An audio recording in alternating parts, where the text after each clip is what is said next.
Salut bien-aimés, salut. Aujourd'hui, nous sommes encore au rendez-vous sur notre chaîne pour nos méditations. Nous avons commencé à voir la foi en Dieu et la foi agréable à Dieu. Nous avons vu que la foi est une ferme assurance des choses qu'on espère, une démonstration de celles qu'on ne voit pas.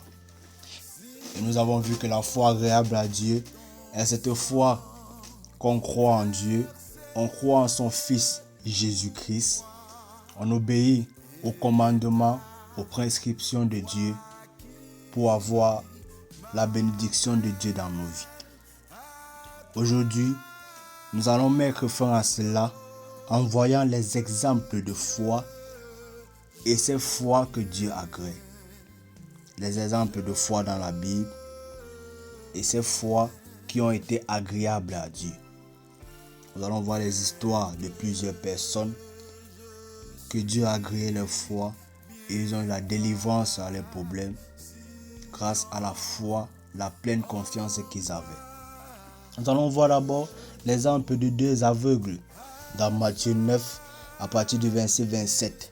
Il est dit: étant parti de là, Jésus fut suivi par deux aveugles qui criaient: aie pitié de nous, fils de David. Lorsqu'il fut arrivé à la maison, les aveugles s'approchèrent de lui et Jésus leur dit: croyez-vous que je puisse faire cela? Oui, Seigneur, lui répondit-il. Alors il les toucha les yeux en disant: qu'il vous soit fait selon votre foi. Et les yeux s'ouvrirent et Jésus leur fit cette recommandation. Bien-aimés, nous voyons que leur foi les a sauvés. Leur plénitude, la confiance qu'ils avaient en Jésus les a aidés. Ils ont cru qu'ils avaient cette croyance en eux-mêmes, cette assurance en eux-mêmes que Jésus est capable de les sauver de leur situation, de ôter cette maladie, cette difficulté qu'ils avaient en eux. Bien-aimé, est-ce que tu crois comme ça? Est-ce que tu crois que Jésus est ton unique sauveur? Est-ce que tu crois que Jésus est venu mourir sur la croix pour tes péchés? Est-ce que tu crois à la résurrection de Jésus? Est-ce que tu as cette pleine confiance en Jésus? Est-ce que tout ton espoir se repose sur Jésus-Christ? Bien-aimé, pose-toi des questions par ces exemples bibliques et que cela t'amène à pouvoir prendre conscience et t'amener à avoir foi et de croire en Jésus-Christ. Nous allons encore voir l'exemple de la femme cananéenne, une femme à grande foi. Suivons l'histoire dans Matthieu 15 à partir du verset 21. Jésus étant parti de là, se retira dans le territoire de Tyr et de Sidon. Et voici, une femme cananéenne qui venait de ces contrées lui cria: aie pitié de moi, Seigneur, fils de David, ma fille est cruellement tourmentée par le démon. Il ne lui répondit pas un mot, et ses disciples s'approchèrent et lui dirent avec instance: renvoie-la, car elle crie derrière nous. Il répondit: je n'ai été envoyé qu'aux brebis perdues de la maison d'Israël. Mais elle vint se prosterner devant lui, disant: Seigneur, secours-moi. Il répondit: il n'est pas bien de prendre la nourriture des enfants et de les jeter aux petits chiens. Oui, Seigneur, dit-elle, mais les petits chiens mangent les miettes qui tombent de la table de leur mère. Alors Jésus lui dit: femme, ta foi est grande, qu'il te soit fait comme tu veux. Et à l'heure même, sa fille fut guérie. Nous voyons en cette femme l'humilité, nous voyons en cette femme la douceur, la persévérance, la détermination, le courage, la soumission, la croyance totale en Dieu. Et tout cela a permis que, au même moment, qu'elle puisse avoir la solution à son problème. Et sa fille fut guérie. Bien-aimé, est-ce que tu es humble? Est-ce que tu persévères? Est-ce que tu es prêt à tout supporter, les insultes, pour avoir la grâce de Dieu? Est-ce que tu es prêt à supporter tout cela? Nous voyons que cette femme a supporté et a attendu et a su comment répondre à Jésus. Elle ne s'est pas fâchée parce que la bénédiction tardait dans sa vie. Est-ce que tu ne te décourages pas lorsque tu ne vois pas les ossements dans ta vie? Bien-aimé, c'est très capital d'avoir tout cela en nous pour avoir et pour voir la bonté de Dieu s'accomplir dans nos vies. Nous allons encore voir l'histoire de la femme perte de sang dans Marc 5 à partir du verset 26. Écoutons l'histoire. Elle avait beaucoup souffert entre les mains de plusieurs médecins. Elle avait dépensé tout ce qu'elle possédait. Et elle n'avait éprouvé aucun soulagement, mais elle était plutôt en empirant. Ayant entendu parler de Jésus, elle vint dans la foule par derrière et toucha son vêtement. Car elle disait, si je puis seulement toucher ses vêtements, je serai guérie. Au même instant, la perte de sang s'arrêta et elle sentit dans son corps qu'elle était guérie de son mal. Jésus connut aussitôt en lui-même une force était sortie de lui et se retournant au milieu de la foule, il dit, qui a touché mes vêtements? Ses disciples lui dirent, tu vois la foule qui te presse et tu dis, qui m'a touché?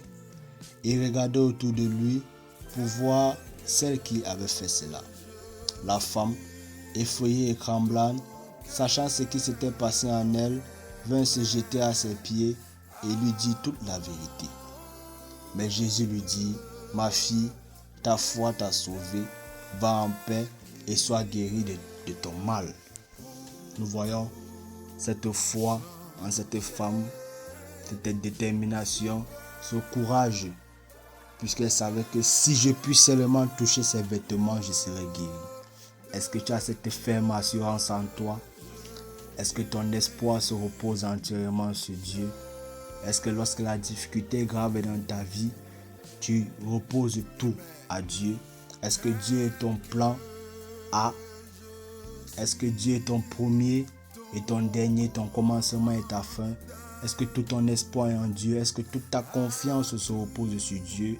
Est-ce que tu crois vraiment que Jésus-Christ, avec le nom de Jésus-Christ, toute montagne sera ôtée? As-tu cette foi en toi?